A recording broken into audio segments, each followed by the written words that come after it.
welcome. For the month of March, I'm going to be sharing with you about the seasons and haiku.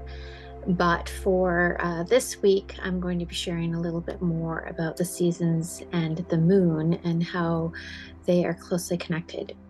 And seasonal living is about living in harmony with the flow of nature and allowing the natural rhythms and cycles to move through us throughout the year.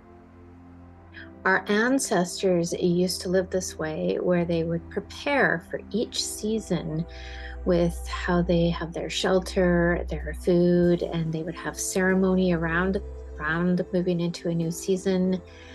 And we just don't do those things these days, but we're starting to become more interested in that.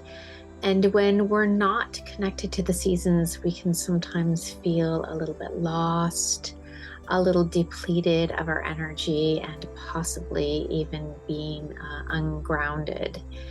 And I'm starting to see a shift, and people are becoming more aware and a lot more interested in seasonal living, finding out what it's all about.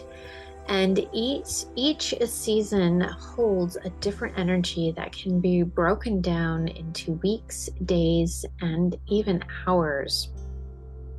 And the phases of the moon are connected to the seasons throughout the month.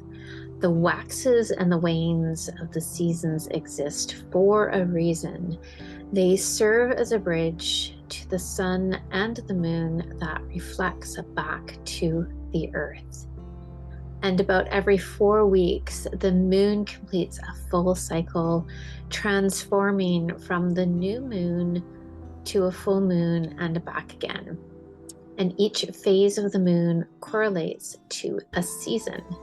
So I'm going to go through each of these 4 cycles within a month in connection to the seasons. So the first one is the winter, which is the new moon.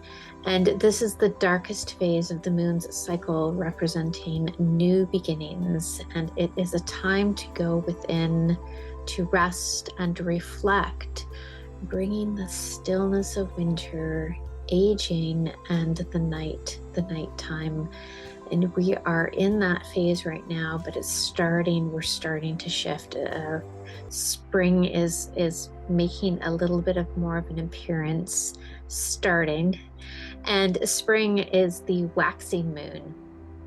And spring comes alive and we feel reborn as we make plans to initiate new projects. And this is when we are most connected to the morning and childhood dreams, youthfulness that gives us, we're filled with hope and desires for the future. And summer is the full moon. And this phase represents abundance and fertility. And it's when our energy is at its highest, and it is connected to the summer season, daylight, and youthfulness. I always think of more of being a teenager is how it feels when we're in that summer season. And fall is the waning moon. And this is the final phase. It's a time to surrender, to release, and to let go. And the moon fades into darkness, representing the fall harvest, maturity, and the early evening. So do you live in harmony with the seasons? And as I mentioned earlier, haiku has a strong connection with the seasons, and I will be sharing more about that throughout the month.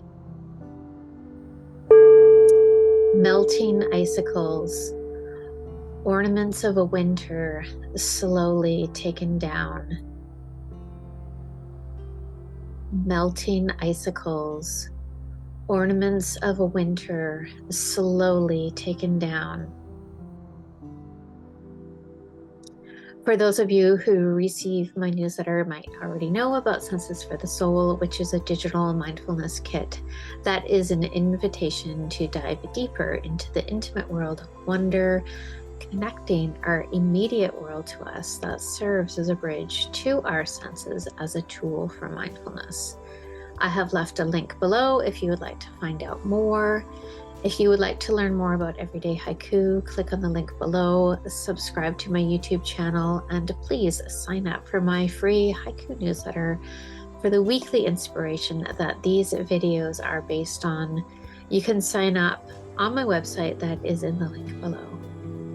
I will post another video next week, so I will see you then.